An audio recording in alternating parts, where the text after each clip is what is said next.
Okay, so we're following along on our syllabus. We're talking about catalaxy. People interact, catalaxy. We've talked about comparative advantage and how trade can make everyone better off. The thing to do is just unilaterally declare free trade like Hong Kong did. England doesn't have to negotiate with anybody. They can just declare unilateral free trade.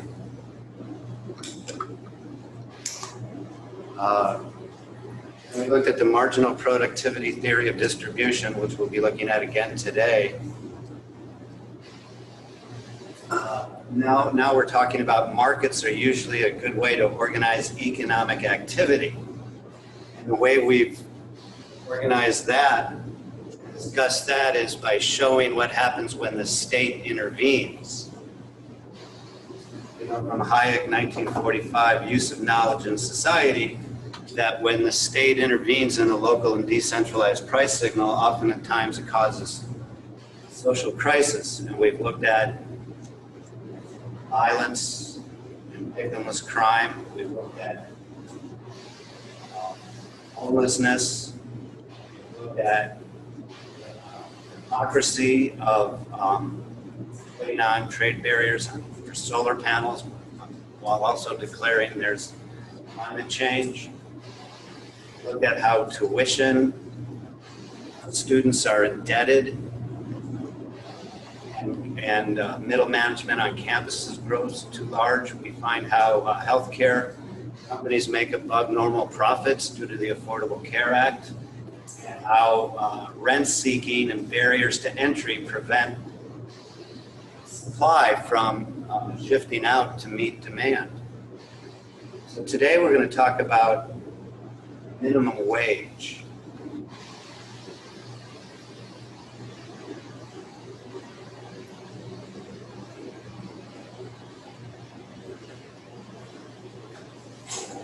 Before we talk about, so again, we're talking about how markets are a good way to organize activity. And there's recently something, has anybody heard of the Barrington Protocol? So the Barrington Protocol is, there's about 35,000 public health officials who have signed this protocol. Saying that we should end the economic lockdown. Sweden's example is correct.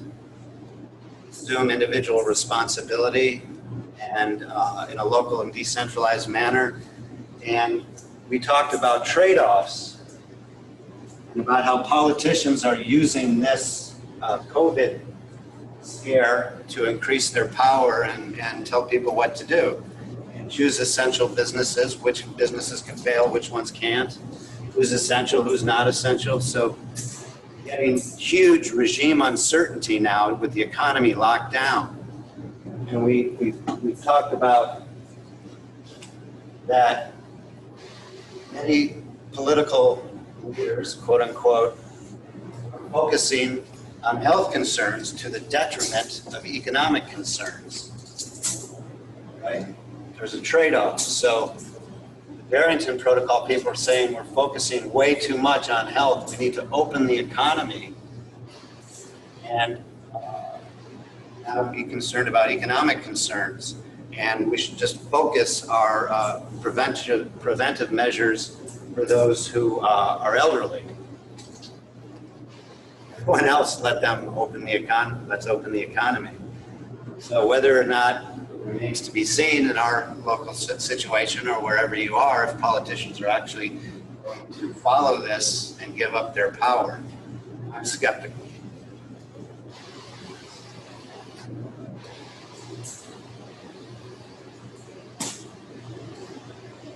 Okay, so anybody have any comments on that? Aaron, have you heard of that? Yeah. I haven't heard of it, but do you think it's possible? You said 35,000 Public health officials. So do you think the WHO, not the rock band The Who, but the World Health Organization says never going to get back in the Trump administration. They say there's no reason to have masks, really? except for the elderly. Yeah. The who said that? World Health Organization. And that, Somebody at the World Health Organization. and that's what the Barrington Protocol is trying to say. Yeah, like I said, I learned that today from fee.org. What do you think of? You can go to fee.org right now and read about the Barrington Protocol and who signed it and who said what about it.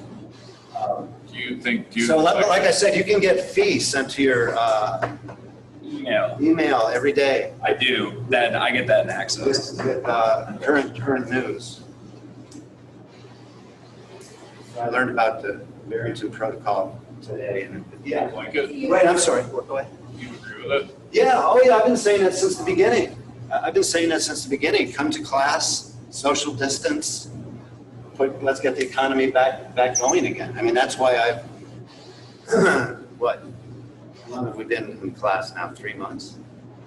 So they asked about 4 months ago, which professors want to teach in the classroom, and I said, I'm ready, let's get the economy opening back up again. I mean, I have friends who have lost their businesses because of this. What were you going to say? That was my question. Oh, what do I think? Yeah, that was. Yeah, I think that I agree with Hayek in 1945 that things work best when you let people voluntarily associate at a decentralized level. And the governor and the mayor saying my way or the highway is just brings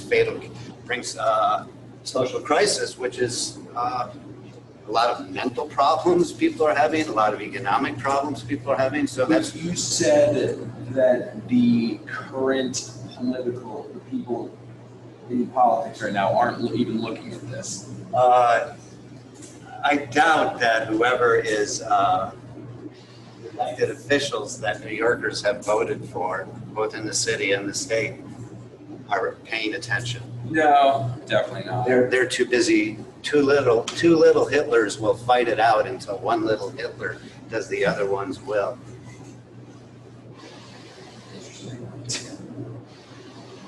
Hitlers are Cuomo and de Blasio? Oh, I don't mention names of politicians, but yeah, whoever is the governor and mayor, but some people are overseas. So the example that FEE has been giving since the very beginning is Sweden. I mentioned this too the first day or a couple of days of class, is Sweden didn't do a mandatory lockdown. They allowed people to use their own judgment. And they got, so to look at the spike in Sweden and all of that, but in fact now Sweden's mortality rates are less than the rest of Europe's and their neighboring countries.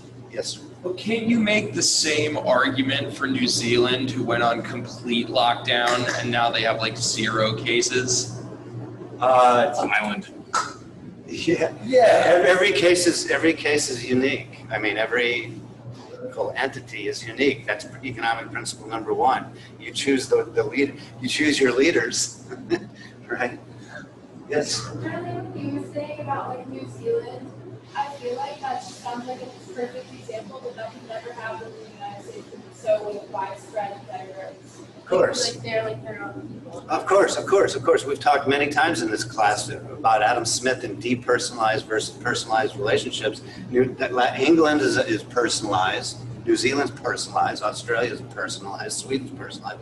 The United States is a huge nation state with so many different diverse communities. Yes. And so that's why I'm all for secessionism and decentralization. New York should be broken up between southern and northern. California should be broken up. And with Colorado, too, you can make an argument for that as well. Okay, so anyone else overseas want to talk about the Barrington Protocol and economic concerns versus health concerns? And this all relates to how the market is a good way to organize economic activity in a local and decentralized manner. Yes. So, wait. So the triangle there. Yeah. It's saying Okay. that This is- the more health concerns, the more economic. Yeah, so what we've done is in New York and the leaders have determined who's locked down the economy. In other words, focusing on health concerns, not thinking about the economy. So the Barrington Protocols, people are saying, no, it's now time to start thinking about the economy and just protect the elderly who are susceptible. Pretty sure I have the name right, Barrington Protocol, but like I said, I got it from .org. Any other comments on that? Okay, so we'll get to the material at hand. Is we're talking about minimum wage. So here's our marginal productivity theory of distribution. Let's say that the first person you hire on at your factory will bring you $30 per hour of value. You start to hire people to work the machinery. You're starting to hire people, you're going to hire the most qualified, the person who can bring you the most value. And the next person you hire, let's say they create $20 in value.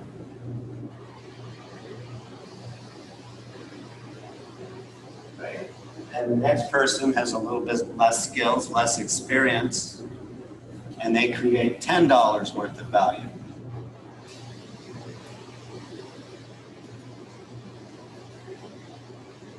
Right? Okay.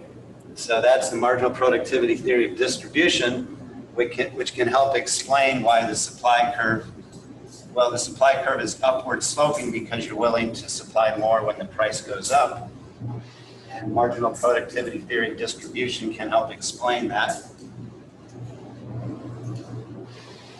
And then people demand more when the price goes down. And we know that from diminishing marginal utility. Or diminishing marginal productivity in this case, in the wage labor market. So the market we're looking at is the wage labor market. Yes, sir. So with the theory of distribution, what if you need those 3 employees? Like, Oh, yeah. then do they still bring you less value if you need them? Well, this is just an illustrative case. Every case is unique, right? Only you know as the entrepreneur who's going to bring you value, and you don't know until you're in the process of engaging, right? That's catallaxy, that's exchange. You don't know what value you can bring until you're in the market providing value. We learned that from comparative advantage, right? Where you started without trade, then you start trading, and your production possibility frontier increases out without doing anything except trade. But you don't know until you are trading. But, right, the first person brings you this much value, the next person brings you a little bit less, and the next a little bit less. The examples that they give, obviously you're going to hire the first person you're going to hire is the one that has the most skills and experience. The next person, as you're interviewing people and trying them out in the factory, they're going to bring you less value. Yeah, and you'll keep trying until, this would be 40, this would be, right? So any other questions on that? Thank you. So the market we're looking at is the wage labor market. And why don't we start with, I wrote USA, but why don't we start with New York City? Or better yet, why don't we start in my neighborhood, Sunset Park, Brooklyn?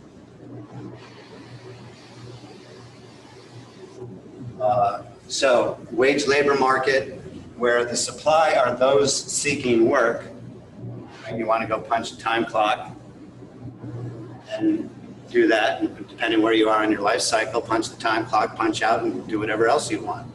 Right? It's called wage labor. You have the responsibility of owning the firm. We've all done wage labor work. Most people start out with doing wage labor work. Then the demand are those seeking to hire people, to hire them, to bring them onto the firm to create value through exchange. Any comments on that so far? Overseas?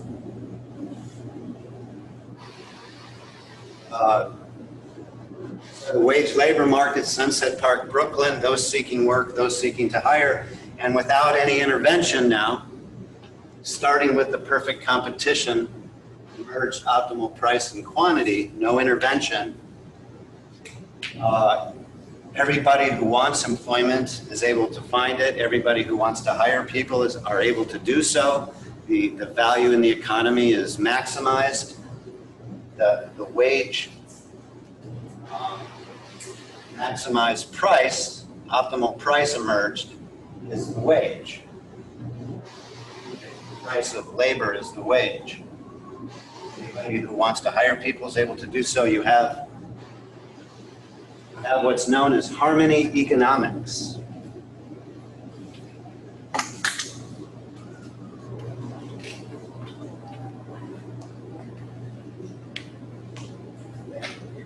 You have what's known as harmony economics, and this is from, I'm holding up a book by Frederick Bastiat called Economic Harmonies, where he said that assuming a negative rights rule of law, people's incentives are aligned, they're harmonious. You have the right to contract, you have the right to exchange, you have the employer and the employee negotiate with each other to align their incentives. All of these people would have been willing and able to pay more for employees than merged wage. All of these people would have been willing and able to work at less than the optimal wage. And in fact, this is aggregated. So some people are making more than the wage, some people are making less than the wage. Because it's freedom to contract. Let's see. So let's see what Bastiat has to say about the freedom to contract. Like you, I cherish all forms of freedom, and first among them, that freedom which is the most universally beneficial to all men, all people, which they enjoy every minute of the day and under all circumstances of their lives. Freedom of labor and freedom of exchange. I realize that the right to possess the fruits of one's toil is the keystone of a society and even of human life. I realize that exchange is implicit in the idea of property, the negative law, and that restrictions on exchange shake the foundations of our right to own anything. I approve of your devotion to the defense of this freedom, whose triumph will usher in justice among all nations and consequently will eliminate international hatreds and prejudices and the wars that follow in their train.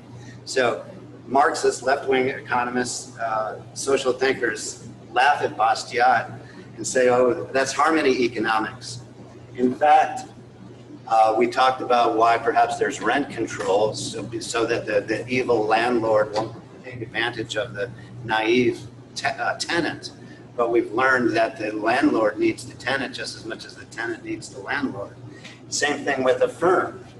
The entrepreneur needs employees just as much as the employees need work. And then we also looked at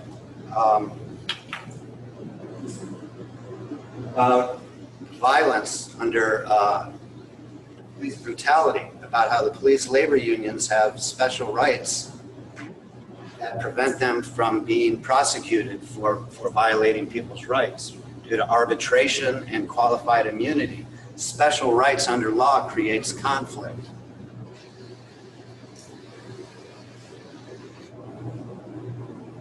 It is, and this again from Bastiat, Frederick Bastiat, Economic Harmonies.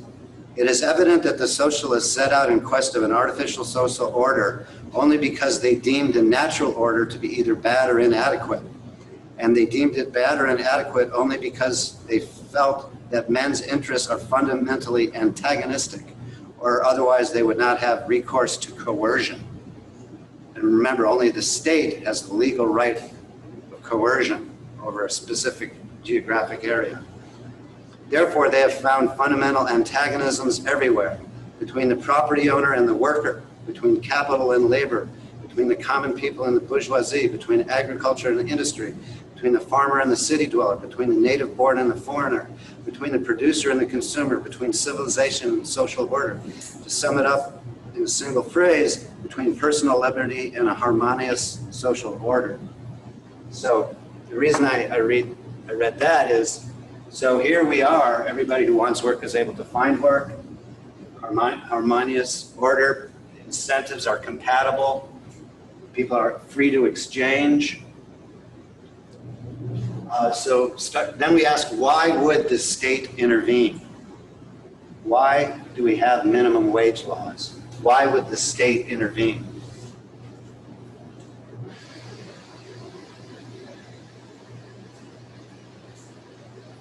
Because we don't have perfect competition. We don't have. And money's value is different in different places. Oh, wait. Thank you. Hold those thoughts. So this is Gregory Mankiw, which is on our teaching page. He's the chairman of the Harvard Economics Department. He surveyed all the members of the American Economic Association and found that minimum wage increases unemployment among young and unskilled workers. Almost 80% of economists, no, you can't see that. Almost 80% of economists agree that a minimum wage increases unemployment among young and unskilled workers. In other words, it moves the bottom rung of the ladder. Isn't that true? Because technically you get more from unemployment than you would. So, very good. So we ask, if 79% of economists agree that the minimum wage hurts the worse off, why do we continue to have politicians asking for the minimum wage? That's where we started. You had, Why authorities would intervene? yeah. Because we don't have that right now, right? No, we're starting with the perfect competition model. No state intervention. Now we ask, why would the state intervene? That's my question. Oh, sorry, my bad. That's my question. Why would the state intervene? Why has the state intervened? Why do politicians continue to promise the minimum wage at a national level, a local level, when 79% of economists know that it hurts the worst off? Well, vote for me and I'll give you a living wage. Vote for me and I'll protect you from the evil employer. Any other? Why would? So you have one reason, which would be benevolence. State politicians actually believe that the firms exploit their workers and don't pay them enough. So they need the state to go in and tell people what they can charge and violate the right to contract. Another reason is rent seeking. Rent seeking. Who wins and who loses through the intervention into the minimum wage market or into the wage labor market? Who gains and who loses? Well, politicians whose self-interest is to get elected. They'll promise you anything to get elected. So vote for me and you get a minimum wage.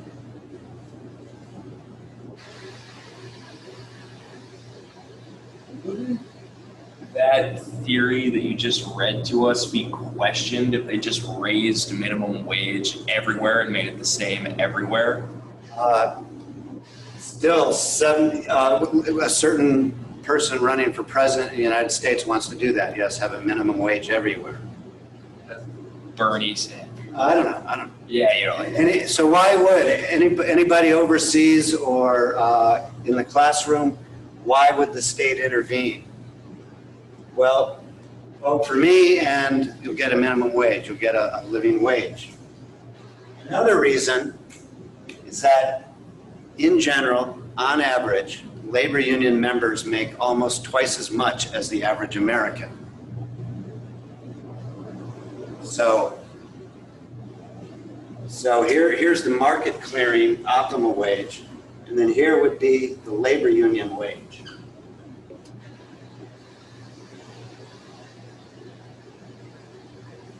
Labor unions are big contributors to political campaigns.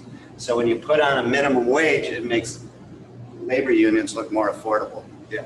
Well, I was gonna say, because there has to be a balance between union employees and non-union, Well, and one can't be making way more than the other, like you said. we're going to look at what is the effect. We're going to look at the supply and demand effects of interventions. So the unions they're free, they have a special treatment under rule of law. They don't have to go through the civil code or the criminal code. They go through administrative law, where the administration arbitrates unionization. So they have a special treatment under law, under the Wagner Act, 1935, which Roosevelt put on in order to get the labor union vote. So if the labor unions sabotage at your shop or refuse to drive your trucks, there's nothing you can do about it through the civil court or criminal court. You have to go to the administration to arbitrate. And that's why there's so much police violence, is because there's no retribution in civil or criminal courts, because it has to be arbitrated due to special labor union rights under the law. Anybody overseas have anything to add to that? Somebody waiting to get in.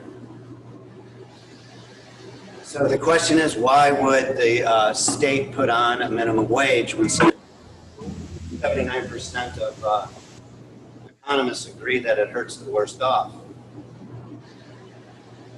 So let's look at that. Let's say, yeah. This is kind of a guess. Is it because the state would make more money? The state doesn't make more money. The state gets, politicians get contributions from labor unions. The politicians make money, not the state. The state hires labor union members to monitor the minimum wage. Yeah. So let's say that Sunset Park, Brooklyn, where I live, is a low to moderate income neighborhood. You can, little Chinatown, little Mexico there, you can go into the bodegas and get really fresh food at inexpensive prices. So let's say that the optimal wage is $10, or about $30,000 a year. So you can live in Sunset Park, Brooklyn at $30,000 a year, no problem. $25,000 a year, no problem. So here, then, this person makes 30%, $30 in value, they're hired. This person makes $20 of value per hour, they're hired. This person makes $10 of value per hour, they're hired. So what happens then when you put on a minimum wage?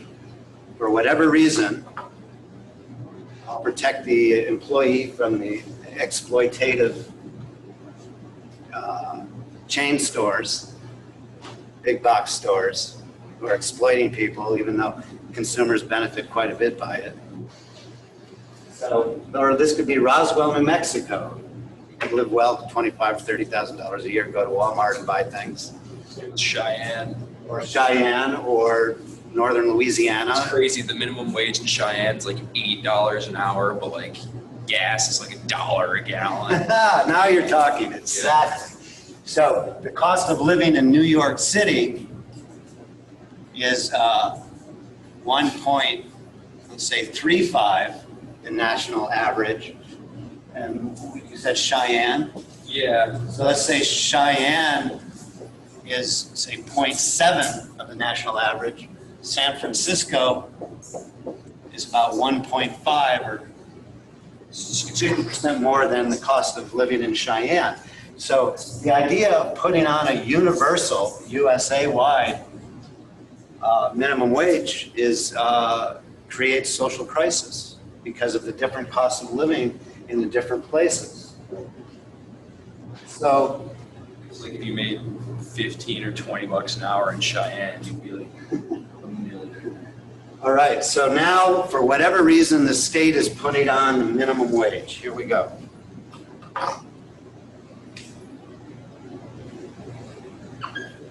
So here's the minimum wage. Countrywide at $15 an hour, or about $40,000 a year. So you'll see now that the minimum wage is now closer to what the labor unions make. So now at the margin, you're going to be politically correct, higher labor union wages, higher labor union workers, because it makes you look good to politicians, and therefore they'll give you special tax treatment and things like that. So let's look at what the minimum wage does for everyone else. So now, here's where the minimum wage meets supply. Here's where the minimum wage meets demand. You'll see that the supply is greater than demand. This creates a shortage of work, wage labor work. Creates a shortage of wage labor work. The minimum wage creates unemployment. 79% of economists agree that the minimum wage creates unemployment, but it creates unemployment for those worse off in society, those with less skills, education. So now this person creates 30 in value. They studied at St. John's University. This person makes $20 of value. This person who has difficult life circumstances or is not very cannot create value for whatever reason, lack of skills, lack of social ability, whatever. So they can create $10 worth of value, but the minimum wage is now 15. So this person can't find work because of the minimum wage, because they don't create value equal to the minimum wage. So those who can create less value, those who are down on their luck or for whatever reason, they don't get employed. And that takes away the first rung of the ladder. So in places where with lower standards of living or lower costs of living, the minimum wage is going to cause a lot of hardship, where you just pay people under the table. So that's all I had to say about the minimum wage.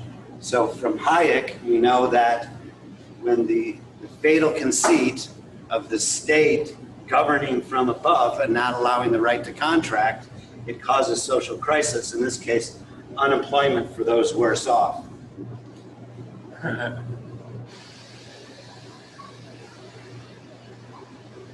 You're in the first rung of the ladder. You can't go and flip hamburgers after high school. You can't, for example, let's just say, I'll use myself as an example. Let's say that I need a flexible schedule because we're going to go tour and play music. So I'll tell the employer, I know it's a pain. There's lots of additional transactions costs for you to be flexible. So therefore, I'll work for a little bit less than everybody else in order to have flexibility. Or there's a good example of when working at the Amazon Depot, and how pregnant women might not be able, or women might not be able to get work at the minimum wage because they would get pregnant. Fee had an example on that. So in places like Amazon, who are very advanced in technology, who wins and who loses? Rent seeking. Large firms can better afford the robotics and substitute out of more expensive labor into robotics. So large firms win, and smaller firms lose. Those with less skills lose. So why do politicians continue to put on the minimum wage? And then how we showed and explained the intervention effects. And these, so that then somebody mentioned unemployment insurance. Right, perhaps, and that relates to the labor force participation rate. Sometimes unemployment insurance can be greater than the wage in certain places. So, and perhaps politicians like to pay unemployment because then you vote for whoever's giving you the unemployment insurance. Meanwhile, the labor unions are laughing all the way to the bank.